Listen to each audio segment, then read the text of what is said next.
তাহলে এই যে 9টা স্টেপ তুমি যদি রিমেম্বার করে যাও, আমি বলছি পরীক্ষা হলে গিয়ে কোনো একটাও রিপোর্ট মুখস্থ করতে হবে। রিপোর্টের যে 9টা স্টেপ তুমি শুধু ওই 9টা স্টেপ মনে রেখেছো, আর কিচ্ছু লাগবে না। তোমাদের আমি যেভাবে শিখিয়ে দিচ্ছি তোমরা কিন্তু সহজেই 10-এ 10 পেতে পাবে সহজেই।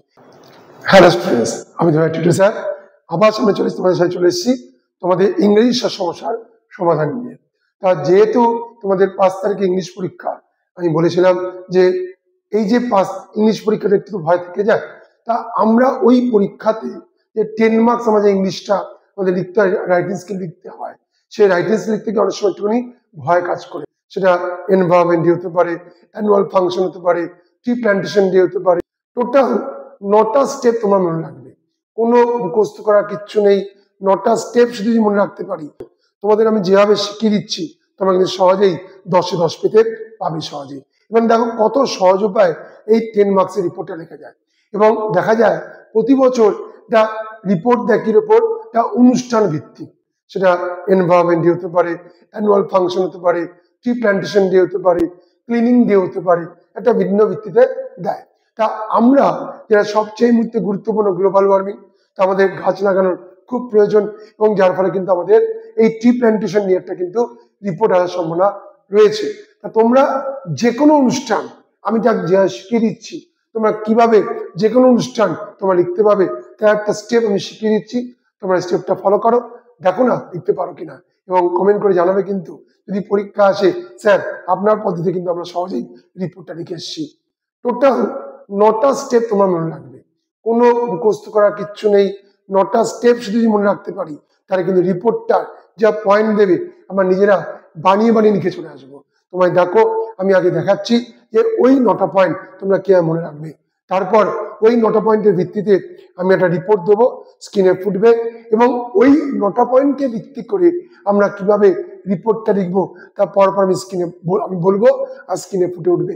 তবে স্যার এত সহজে রেখে যাবে? বলছে হ্যাঁ, এতটাই সহজ, জাস্ট লাইক এ ওয়াটার, এতটা জলের মতো সহজ হয়ে যাবে, এবং তোমরা কিন্তু সহজেই পরীক্ষা হলে লিখে আসতে পারবে। দেখা যাক আমার টেকনিক তোমাদের হেল্প করে কিনা। তো আমরা আগে আসছি ফার্স্ট, যে রিপোর্টের যে 9টা স্টেপ তুমি শুধু ওই 9টা স্টেপ মনে রেখেছো, আর কিচ্ছু লাগবে না, তুমি পরীক্ষা গিয়ে বানিয়ে দেবে। তা আমরা দেখো বলে লিখেছি রিপোর্ট রাইটিং ক্লাস 12 2025 স্টেপ 1। আমি স্টেপ 1-এ যাব, মানে প্রথম যে স্টেপ বাক্য লিখতে শুরু করব, সেই বাক্যতে হোয়াট, হোয়েন, ওয়্যার, হ্যাপেন্ড, মানে অর্থাৎ এই তিনটে আমি খুঁজবো বা জিজ্ঞেস করবো নিজেকে, কি ঘটেছিল, কখন ঘটেছিল, কোথায় ঘটেছিল। এই 3টে পয়েন্ট নিয়ে আমার 2-3টে বাক্য তৈরি হয়ে যাবে। Step 2, who presided over the function. একটা ফাংশন হলেই তাকে এটা অর্গানাইজ করতে হয়, বলতে হয় কাউকে, কে সভাপতিত্ব করে। তাহলে who presided over the function, কে এই ফাংশনটাকে সভাপতিত্ব করেছিল। Step 3, who was the chief guest. এই অনুষ্ঠানের প্রধান চিফ গেস্ট মানে অতিথি কে ছিল। Step 4, how was inauguration held. এটা উদ্বোধন যখন হয় তখন উদ্বোধনের সঙ্গীত হয় বা কেউ কিছু বলে, সেটা দিয়ে স্টার্ট হয়, তার কিভাবে উদ্বোধনটা হয়েছিল। ইনঅগুরেশন মানে উদ্বোধন। Step 5, who were present in the function. কারা কারা ওই পুরো ফাংশনটায় উপস্থিত ছিল। Step 6, who deliver the speech. একটা ফাংশন হলেই কিছু যারা ডিস্টিংগুইশ পার্সন, মানে যারা শিক্ষিত লোক বা যারা একটু জ্ঞানী গুণী লোক, তারা কিন্তু আমাদের এরকম অভিমত দেয়, সেটা কিভাবে দিল। Step 7, what type of functions were held. যখনই কোনো অনুষ্ঠান হয়, কিছু সাংস্কৃতিক অনুষ্ঠান করায়, তাহলে কি কি অনুষ্ঠান হয়েছিল। Step 8, what type of awards were distributed. অনুষ্ঠানে কিছু জায়গায় কি হয়, পুরস্কার দেওয়া হয়, কিন্তু ট্রি প্ল্যান্টেশনে পুরস্কার দেওয়া হবে না, সেটা ট্রিটাই হচ্ছে আমাদের পুরস্কার, গাছটাই আমাদের পুরস্কার, ওটাকে লাগানোটা আমাদের কাছে একটা সুন্দর system. Step 9, how was the function ended. কিভাবে ফাংশনটা সমাপ্ত হয়েছিল। তাহলে এই যে 9টা স্টেপ তুমি রিমেম্বার করে যাও, আমি বলছি পরীক্ষা হলে গিয়ে কোনো একটাও রিপোর্ট মুখস্থ করতে হবে না। তোমরা এই 9টা পয়েন্ট দিয়ে যে কোনো ফাংশন রিপোর্ট তোমরা সহজে লিখতে পারবে। জাস্ট 9টা পয়েন্ট মনে রাখবে, তাহলেই হবে। এবার তোমাদের স্ক্রিনে ফুটে উঠবে যে আমরা যে এই যে রিপোর্টটা লিখবো, এই 9টা পয়েন্টকে ভিত্তি করে আমরা কিভাবে লিখবো আমি বলছি, তোমরা দেখবে স্ক্রিনে ফুটে উঠবে। আমি এই কোশ্চেনটা বলছি, কোশ্চেনটা স্ক্রিনে ফুটবে এবং আমার এই স্টেপ অনুযায়ী আমি কিভাবে লিখছি সেটাও কিন্তু স্ক্রিনে পরপর তোমরা লাইন বাই লাইন দেখতে পাবে। তোমরা লক্ষ্য করো স্ক্রিনটা। প্রথম আমি বলছি কোশ্চেনটা, প্রথম কোশ্চেনটা বলে গেল, কোশ্চেনটা কিরকম দেবে, write a report on the celebration of tree plantation in your school by using the following point. তার মানে তোমাদের স্কুলে ট্রি প্ল্যান্টেশন প্রোগ্রাম হয়ে গেছে, সেই নিয়ে লিখতে বলবে। কি কি পয়েন্ট দেবে স্যার? ডেট, তোমরা দেখো স্ক্রিনে ফুটে উঠছে ডেট। ভেন্যু, ভেন্যু মানে কোন স্থানে হয়েছিল। চিফ গেস্ট, এই অনুষ্ঠানের চিফ গেস্ট কে ছিল। ভ্যারাইটি অফ প্রোগ্রামস, কি কি প্রোগ্রাম হয়েছিল। এন্ডিং অফ প্রোগ্রাম, প্রোগ্রামটা এন্ডিং। তোমাকে কিন্তু এর বেশি কিন্তু পয়েন্টটা দেবে না, তোমাকে নিজেকেই লিখতে হবে।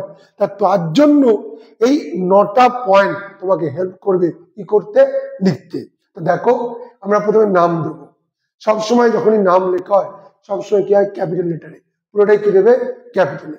দেখো তোমাদের স্ক্রিনে ফুটে উঠছে, আমি নামটা দিয়েছি celebration of tree plantation day in your school, মানে এখানে ইন আওয়ার স্কুল, যেহেতু আমি পরীক্ষা লিখবো ইন আওয়ার স্কুল, আমি লিখেছি ইয়োর, তোমরা কি লিখবে ইন আওয়ার স্কুল। ডেট দেবে, দিয়ে সাল দেবে। ধরো আজকেই আমি 5 তারিখে পরীক্ষায় বসছি, তাহলে অনুষ্ঠানটা হয় 7 তারিখ হয়েছে, তাহলে এই 5 তারিখে আমি রিপোর্টটা লিখছি, কারণ অনুষ্ঠান হওয়ার পরে তো রিপোর্ট লেখা যায়।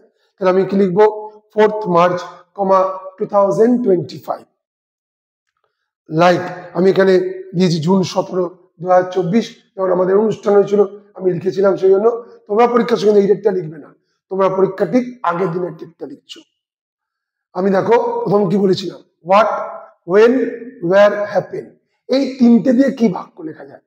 প্রথম বাক্য দেখো লিখেছি আমি, লাইক এভরি ইয়ার, দেখো স্ক্রিনে ফুটে উঠছে, this year also our school celebrated tree plantation program. তার মানে কি ঘটেছিল, ট্রি প্ল্যান্টেশন প্রোগ্রাম, দেখো পেয়ে গেল। It was held in our school at 10 AM with pomp and grandeur. তাহলে হোয়েন অ্যান্ড হোয়ার, ইয়া অনুষ্ঠিত হয়েছিল সকাল 10টায়, কোথায়, স্কুলেতে। কি হয়েছিল, পম্প অ্যান্ড গ্র্যান্ডিয়ার, ইডিয়মস, অর্থাৎ জাঁকজমকপূর্ণ ভাবে। তুমি একটু ইডিয়মস ইউজ করে দিলে, তাহলে আমি সময় ইডিয়ম শেখাচ্ছিলাম মনে আছে, তোমার ইডিয়মস ইউজ করে দিলে, পম্প অ্যান্ড গ্র্যান্ডিয়ার, বাক্যটা কি হলো, মানটা বেড়ে গেল। নেক্সট, এবার দেখো স্টেপ 1 এর হোয়াট, ওয়েন, ওয়্যার কিন্তু আমাদের হয়ে গেল। এবার আমরা আসছি স্টেপ 2 তে। কি ছিল দেখো, হু প্রিসাইডেড ওভার দ্য ফাংশন, আমরা লিখেছিলাম। তাহলে এই অনুযায়ী কি বাক্য লিখছি দেখো স্ক্রিনে ফুটে উঠছে, the headmaster of our school presided over the program.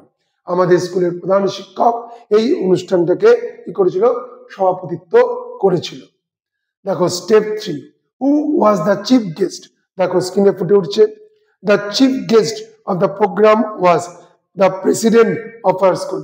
তোমরা অন্য যে কোনো নাম লিখতেই পারো, কিন্তু আমরা যেহেতু প্রেসিডেন্টকে আমরা আমন্ত্রণ করি স্কুলের, তাই আমরা চিফ গেস্ট দিয়েছি। Step 4, how was the ইনগ্রেশন head, অর্থাৎ অনুষ্ঠানটা কিভাবে অনুষ্ঠিত হয়েছিল, মানে ওপেনিং সেরিমনিটা। দেখো আমরা বাক্য লিখছি, স্ক্রিনে ফুটে উঠছে, দিস প্রোগ্রাম ওয়াজ স্টার্টেড, অথবা কমেন্টস, যে কোনো একটা লিখবে, উইথ দ্য ওপেনিং সং, কি দিয়ে, উদ্বোধনী গান দিয়ে। Some students of our school স্যাং the opening song, ছাত্রছাত্রীরা কিছুরা তারা এই গানটা গেয়েছিল। তাহলে এই যে স্টেপ 4 এর জন্য কটা বাক্য লিখে ফেললাম, 2টো বাক্য। দেখো অলরেডি কটা বাক্য হয়ে গেল, হোয়াটের জন্য একটা, ওয়েন, ওয়্যারে 2টো, স্টেপ 2 এর জন্য একটা, স্টেপ 3 এর জন্য 3টে, স্টেপ 4 এ 2টো। তাহলে 2, 3, 4, 6, ঠিক আছে, 6টা বাক্য লেখা হয়ে গেল উইদাউট কোনো হেল্পলাইন ছাড়া। এবার আমরা আসছি step 5, who were present in the function। তোমরা স্ক্রিনে দেখো ফুটে উঠছে, all the students of our school and all the teachers joined the tree plantation program। সমস্ত ছাত্রছাত্রীরা এবং শিক্ষক শিক্ষিকা সবাই কোথায় ছিল, ওই অনুষ্ঠানটাকে যোগদান করেছিল। এবার আসছি আমরা step 6, who delivered the speech, অর্থাৎ ট্রি প্ল্যান্টেশন নিয়ে কারা কারা বক্তৃতা দিয়েছিল। দেখো স্ক্রিনে ফুটে উঠছে, The headmaster and some distinguished teacher delivered their speeches about the importance of the tree plantation. অর্থাৎ প্রধান শিক্ষক এবং আমাদের স্কুলের কিছু অভিজ্ঞ শিক্ষকরা তারা কি দিয়েছিল, এই ট্রি প্ল্যান্টেশন নিয়ে আমাদের কিছু বক্তৃতা দিয়েছিল। Step 7, what type of functions were held? আমি বলেছিলাম কিছু কালচারাল ফাংশন হয়, দেখো স্ক্রিনে ফুটে উঠছে। Some students of our school perform some cultural programs like song, dance, etc. অর্থাৎ এই গাছকে নিয়ে যে গান এবং নাচ হয় সেগুলো কিছু ছাত্ররা পারফর্ম করলো। দেখো step 8, what type of awards were distributed? কেন তো অ্যাওয়ার্ডস এর ব্যাপার নেই, ট্রি প্ল্যান্টেশনে কোনো অ্যাওয়ার্ড হয় না, আমরা গাছ পুঁতি। দেখো আমরা কি লিখছি এর জন্য বাক্যটা, all the teachers and all the students of our school planted saplings in the school garden and the surrounding places. শিক্ষক, সমস্ত শিক্ষক শিক্ষিকা, ছাত্রছাত্রীরা স্কুলের চারিপাশে এবং স্কুলে কি লাগিয়েছিল, গাছ। কারণ এটা আমাদের কিন্তু খুব গুরুত্বপূর্ণ গ্লোবাল ওয়ার্মিং কে মানে স্টপ করার জন্য। Step 9, how was the function ended? দেখো এর জন্য আমরা কি লিখছি, স্ক্রিনে ফুটে উঠছে, the headmaster of our school ended the program with thanks. তাহলে আমরা আমাদের এই যে 9টা পয়েন্ট আমি তোমাদের দিয়েছি, দেখো ওই 9টা পয়েন্ট দিয়ে দেখো কতগুলো বাক্য হয়ে গেল। স্টেপ 1 এ 2টো, স্টেপ 3 3টে, স্টেপ 3 তে স্টেপ 1 এ 2টো, স্টেপ 2 একটা, স্টেপ 3 3টে, স্টেপ 4 এ 2টো, 2 3 4 6, স্টেপ 5 এ একটা, স্টেপ 6 এ একটা, 6 2 8, 7 8 9 10টা। তাহলে 9টা স্টেপ দিয়ে 10টা বাক্য লেখা মানেই তোমাদের কিন্তু অনেকগুলো ওয়ার্ড চলে আসবে। তাহলে দেখো তোমরা এই যে আমি তোমাদের স্টেপটা শেখালাম, তোমরা স্টেপটা কিন্তু অবশ্যই মুখস্থ করে যাও। আর কিচ্ছু রিপোর্টের পয়েন্ট তোমাকে মুখস্থ রাখতে হবে না, এই পয়েন্ট দিয়ে তোমরা নিজেরাই বাংলা করে করে কিন্তু বাক্য লিখে আসবে। আমি কি তোমাদের বোঝাতে পারলাম? আশা করি তোমরা কিন্তু আমার এই পদ্ধতি তোমাদের কিন্তু অনেক উপকার লাগবে। কারণ তোমাদের কিন্তু 5 তারিখ পরীক্ষা, তোমরা একবার এই স্টেপটা দেখে যাও, তোমরা কিন্তু সহজেই লিখতে পারবে। তাই তোমাদেরকে আবার শুভেচ্ছা জানাই, তোমরা ভালো করে পরীক্ষা দিও। আর পরীক্ষা দিয়ে কিন্তু কমেন্ট করতে বলো না যে স্যার আপনার সব সাজেশন কিন্তু সব এসছে এবং আপনি যেভাবে রিপোর্ট শিখিয়েছেন আমরা কিন্তু কি আসতে পেরেছি। তোমাদের শুভেচ্ছা জানিয়ে আমি আমার এই ভিডিও শেষ করলাম। তোমরা কিন্তু আমার এই চ্যানেলটাকে এইভাবে লাইক, শেয়ার, সাবস্ক্রাইব করে দিও। আর বেল আইকন কিন্তু প্রেস করতে ভুলো না, তাহলে কিন্তু নোটিফিকেশন তোমাদের কাছে পৌঁছবে না। নমস্কার।